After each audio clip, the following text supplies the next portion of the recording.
Alright guys, what's up? We're back and it's time to resume on the 240SX rebuild.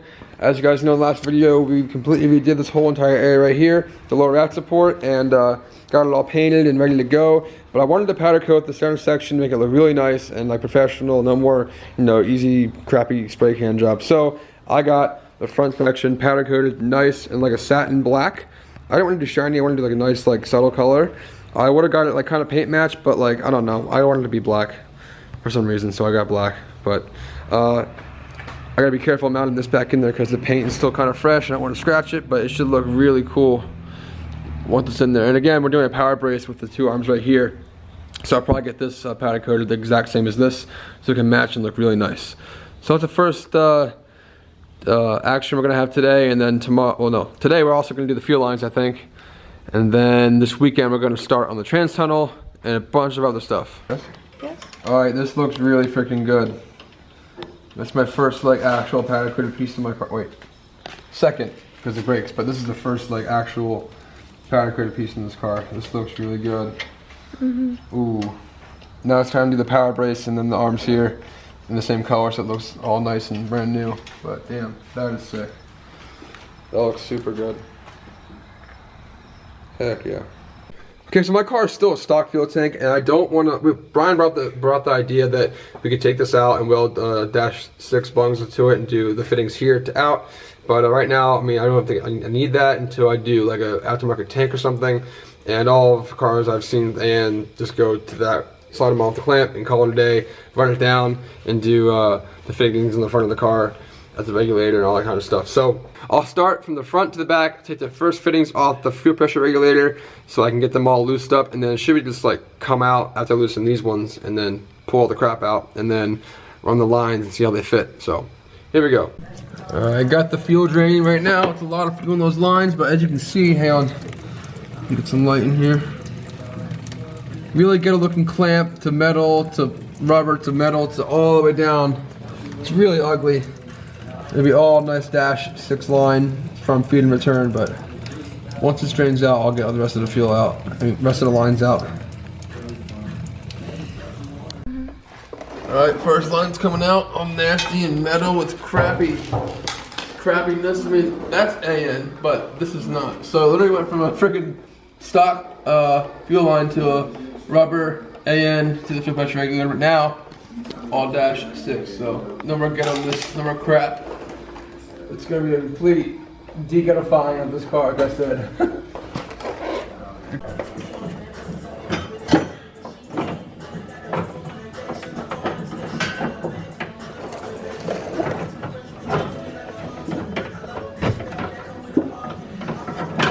Well, as you can see, that sucked.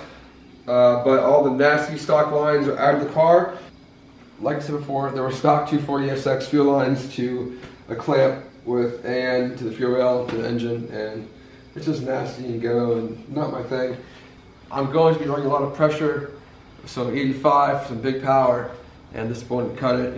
This will probably get all rowdy and nasty over time, and it'll flow a lot better with some vibrant dash 6 AN lines. So now I'm going to run the new lines to the regulator, and then from then on I'll probably just start it and finish it tomorrow because I'm tired. Not really, but it's late and I'm tired of being dirty. So that's a weekday, so working on a weekday. I know that's how you know when I'm deadline, because I'm working on a weekday night. So there you go. Okay, so now it's time to do the new AN fuel lines. I already had it pretty mapped out before with the old fuel lines with the AN. So we'll do a 90 here, 90 here, 90 here, 90 there, straight down there. It's pretty simple. I already got it covered. So I gotta run the line from the tank to feed and then the return. I'll probably just do the feed tonight just to get it ran, and then tomorrow I'll finish it. But it's pretty easy, but it's gonna be a lot nicer and a lot more efficient and ready for some big power. So looks good so far. I want to get rid of this ugly red automotive regulator and get a black one, but maybe I'll just paint it. We'll see what happens. That too. Oh yeah, I gotta paint this cap black. That yellow's terrible. I hate colors. So alright, it's going good so far, but I'll probably resume tomorrow. We have about 20 feet of dash 6 AN line for the feed, and then we have about 10 more. I wanted to order two 20-foot rolls, but they only had one in stock, so I had to order a 10, and I think 30 feet would be plenty for this to work. But I didn't think about actually having enough to you know, there and back, because I can't have a 10-foot line and stop halfway. I have to do a fitting and another fitting. No, so I'm thinking I'm gonna have to run another 20-footer and cut to fit. But that sucks, but whatever.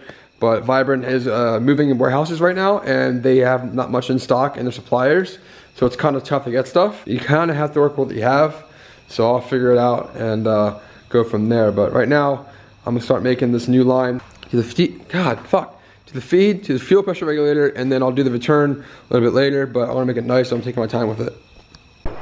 I got the dash 6 fitting ready to go on the car. We're doing just dash 6 fitting on the fuel filter, and the rest is gonna be a straight line to the clamp onto the fuel pump.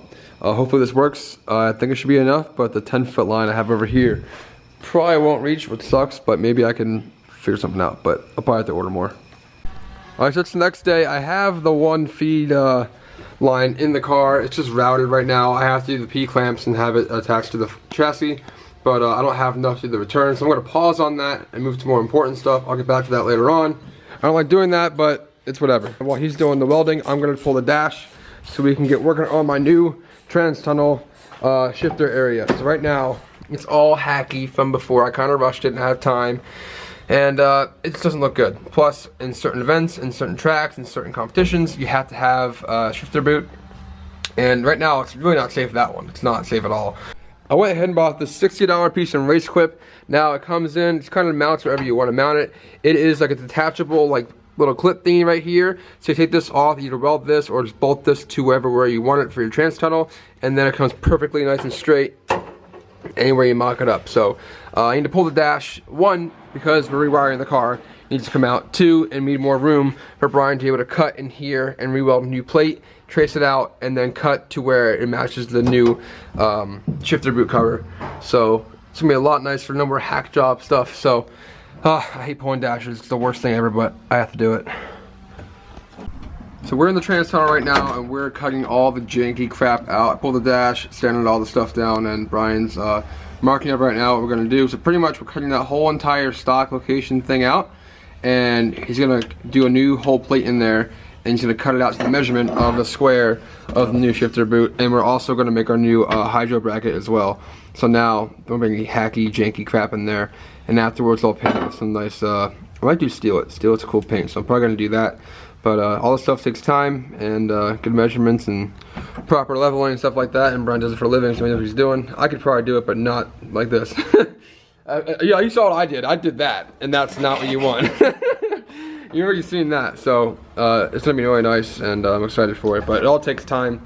You gotta be patient while a lot of other stuff's going on. So I think I'll store real quick and get a spot weld cutter, and then we'll be good to go to get everything else out. But it's going good so far. I'm trying to be as detailed as possible. It's really hard to be detailed with all the stuff going on, but hang there with me, guys. I'm trying to make a decent video out of this, but it's not always easy.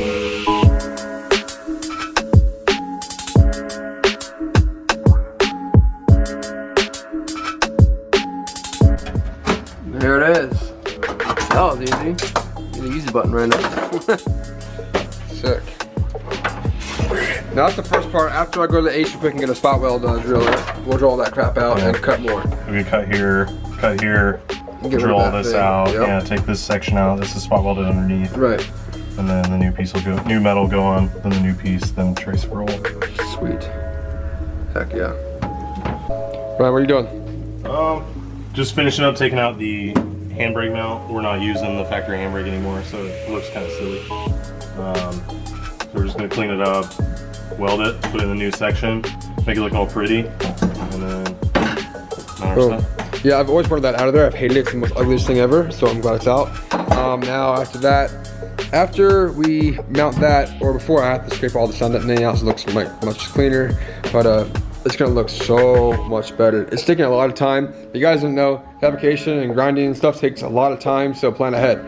If you don't, you won't make a deadline. So yeah, there's a lot to do. There's a lot of stuff to do right now. So it's going good so far, but it takes a lot of time.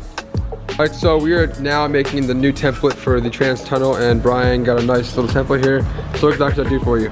Yeah, so I mean, basically, we need to find that shape to cut it on the metal. So we put it on the tunnel, went underneath, drew our line, and now I'm just gonna cut it out to size, mark it on the material, and cut it out. And then we should have a pretty nice good shape. Yeah, no more hack job. It's gonna be a nice, perfect shape. And after we get that welded in, we're gonna do the top of the bracket right here, about there. They perfectly squared and perfectly welded in there, so it looks really professional. Got the new plate in here. It looks so much better. There's no more nasty hack job crap. So Brian has this, what's that, the gold, what's that called? Silicon bronze. This is like silicon bronze, that's nice. It's like a brazing rod.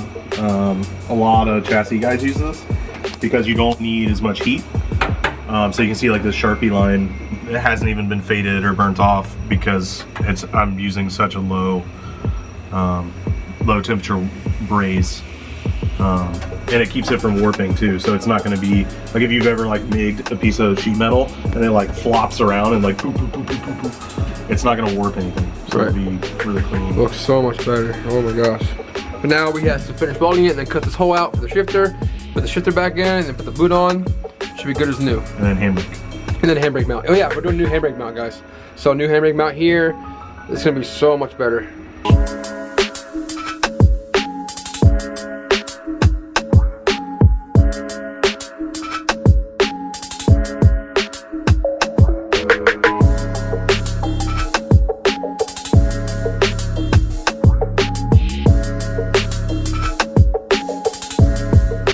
I'm new to the silicon bronze stuff. I just learned about it and didn't know it existed until today, but this stuff looks really freaking sick. He has a little bit left to finish, but I want that's a all quick I got shot. left. That's all he has left. But it looks so sick. It's gonna look so much better when it's done. Oh my gosh, whole new car. Then after this is done, I'm gonna get all the sound thing off and sand it all nice and smooth, and then steel it and paint the whole thing and some of the interior the same color. But I'm not doing the whole interior because I've already done that and it sucks a lot.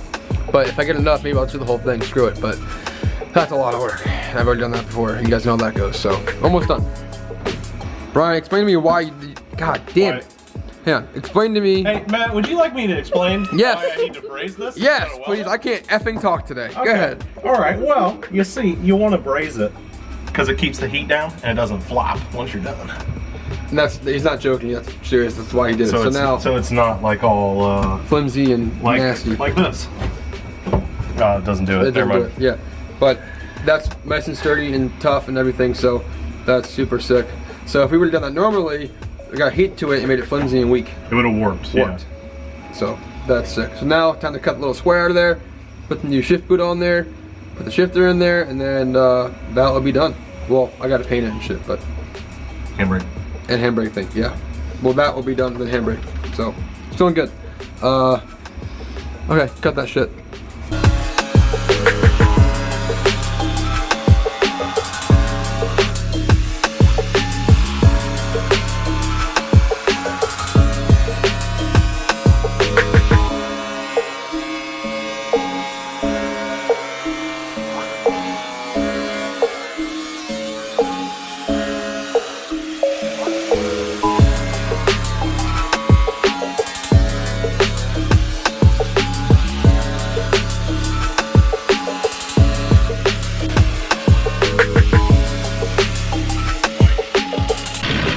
Alrighty, let's get it out of there.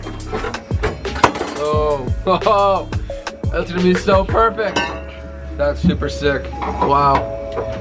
Where's the bracket? Oh, it's behind me. Yep. Sick. So sick. Wow. No more jank hole. No more jank hole. And no crazy getting the bolts either. Oh yeah, perfect. Heck yeah, dude, that's sick. Wow. So we are actually riveting these fasteners in so we can have a really nice, easy access to take it on and off instead of a bolt and a nut. So that's super, super sick. Yeah. You don't know what the internet is if you don't know how to use a rip. Yeah. Let's be real here. To be honest, this is sick. And I fucking broke this one, so I have to spin it around like that. Alright, so I am now getting all that nasty sounding out of the trans tunnel. Now it looks nice and smooth and back to like a nice smooth finish. It looked really nasty and ghetto before. I had all the dots on it and stuff, and it was really ugly looking. So keep going at it. It's really a bitch to get that stuff off, but I got most of it off right now. So a little bit more sanding and grinding away, and this will be back to brand new and bare metal. I don't have to go all the way to bare metal, but I'm gonna go as much as I can. All this was primer before, so all this was primer before, all the black. But now I'm gonna seal it and make it all nice and re-blacked. But right now it's fine. But like the only sound that was in the car still was on the transponder right there, and maybe a little bit over there. But it's really annoying work, but it's worth it when it's over. So before we did that nice new lower rad brace on the 240, and that takes a lot of force and a lot of tension on that. So now we're gonna do a new power brace on the tension arms, because before, what, are yours on the car? Before have that, and you can definitely feel in the car there's a lot of flex in the front, but now it's going to be nice and sturdy. So now we're doing a nice tension brace right here, probably about what, midway through, about here. What steel is this again? I forgot what size it is. This is 1.125" chromoly. Most ideal size to use. It's a 0.83 wall thickness, I think. And then pretty much you just find out, make sure all this is in your correct position before you do any sort of welding or mounting, because if you don't, it won't be right and you'll be frustrated. So got it all in place, ready to go, and then now it's time to find the exact spot you want to do it. Oh, it's stuck in there, but I'm thinking about right here. Oh shit. You tightened it, didn't you? Yeah, I gotta loosen it up again. Oh god, whatever, we'll figure it out. But I'm thinking about right here will be ideal for it to work right and be nice and sturdy. So that's there. Lots of stuff going on right now. I'm doing stuff. Brian's doing stuff. We have a huge deadline. We have this whole entire list to do. So we're just hustling, and we have a goal to finish tonight. And next thing on the list is pretty cool. Alrighty. So next on the list is we are changing the spring rates on my 240. Now, this whole time, I've been wondering why my car hasn't been gripped up at all. And I've been having 6K springs on the back of my car at full soft. So that can work, but I want more grip. Yeah, that's the stock. That's the stock for 240 for S chassis. Yeah, that's what you get when you buy coilovers for stock 240. So mine's not stock. Obviously, I want more grip. So right now, I got 6K spring, and we're gonna go to a, I think 4. Yeah, 4K spring. Next, 4K springs, more grip, more goodness. So pretty much I'm doing 4K in the rear, and then doing 12K in the front. Right now I have freaking 8. No, I have 8. I have an 8K spring in the front of my 240 with the 1JZ. That is a no-go. I don't know why I've had that for so long. I don't know why I haven't changed it, but I haven't, and whatever. But now we're from 8K to 12K, and yeah, that's a big jump. It's gonna change the whole feel of the car, and I'm really excited to try it out. Now, when you do 1JZ swap or LS swap, you want to do higher spring rates because of the weight of the engine and the weight of the front end of the car.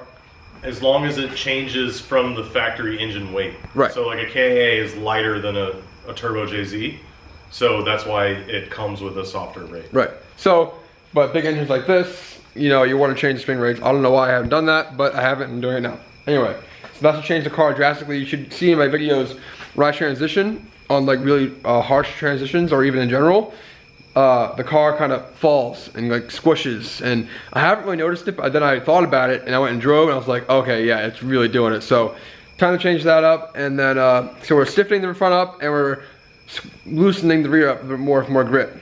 But it's pretty easy how to take it apart. You just take apart this and that opposite ways.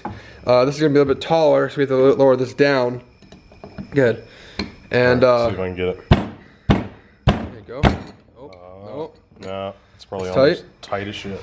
I'm gonna hit my knuckles on the table. Yeah, that's not good. Woo! Yeah, it's tight. Nope.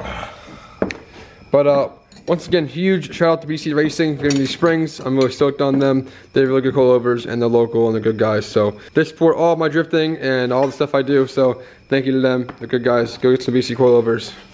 They are always good. So like I said before, you kind of just loosen that one the opposite way, so you can obviously bring it down. We're doing a taller spring. We're going from, what is this? Clean the threads also. Yeah, also clean the threads when you do it. This is 220 6K, so we're going to 230 4K. So it should be similar in ride height, but I might have to lower it a little bit. This one's diameter. Yep. here, height, spring rate. Right. So it should be relatively the same height, but might be a little bit lower. It's okay. I'll figure it out because we're gonna have new fitment, new over fenders, and all that kind of stuff. So we have to rechange everything really. So it's not a big deal. It's pretty relatively simple. You just kind of take it apart, slide it on, adjust this to where you want so it can fit this properly, and then put it back on, compress it, tighten it up, and then adjust the preload so you have proper spring rates. Accurate spring rates, really. Yeah, yeah. Well, I mean, to have like true accurate spring rate, you want no preload. But I don't know exactly the science, so I would just talk to BC. Marco or someone. Yeah, ask somebody that knows a lot more about it than I do. I know enough to be dangerous, basically. So you pretty much just mark a little line right here on the adjuster, spin it once, and then go another half. And your preload should be perfect. Don't go any more or any less, so it can be accurate spring rate. But it's pretty simple. Anybody can do it really. So I did the other side already, and this is the last thing I got to do for the rear. And then I'll move to the fronts, and I should be good to go. Okay, there's one turn right there, and then I have to go another half. If you go under the car, make sure it's at half. So just a little bit more. Kind of stare at it as you go, so you kind of know where it's at. Think about, now it's getting a little bit tighter now. I'd say, oh, a little bit of trouble here. Probably about there's half. And if you go in here and look, you can't really see at the camera, but yep, we're good. And then you get this up in here, slug there, make sure that's tight. And then you get both of your, I can't film it right now, but one wrench on the top, one on the bottom, opposite ways, tighten her up, and you're good to go. Ryan's getting the power brace welded up for us. Pretty simple, a few welds, and it's pretty good to go. Nothing crazy. I'm trying to film as much as possible right now. Lots going on. We have a crazy timeline and a crazy amount of stuff to do. So he's doing that, I'm doing this, we're doing that, I'm doing this, and then it's a mixture of things, and the videos all over the place this time, but lots of stuff going on, guys. I'm doing the best I can to document it all and properly do it right and do it the first time the right way. So lots of stuff to do, lots of stuff. Power brace is now finished. Brian did an awesome job welding it up. Beautiful freaking weld. That shit looks so good. What's it called again, the double thing? It's a weave. Weave. We got weaved on this mother. We got weaved. It looks so nice. Now it is time to have this piece sandblasted and powder coated to match this. So it looks all nice and brand new, but looks awesome. Brian did a good job. We've been here all day working. Would you say it's gonna look gangster? Go away. Checking things off the list is always a good sign. I can't shoot that one yet. Wait. Where's trans tunnel? Trans, yep. Oh yeah. Knocking it off. Lots of work. By the way, I highly suggest you make a list of things to do, written things, not your phone, written things in your shop. Check off, to see, to do, to check off things that are important and things that aren't as important, to do what's more important first.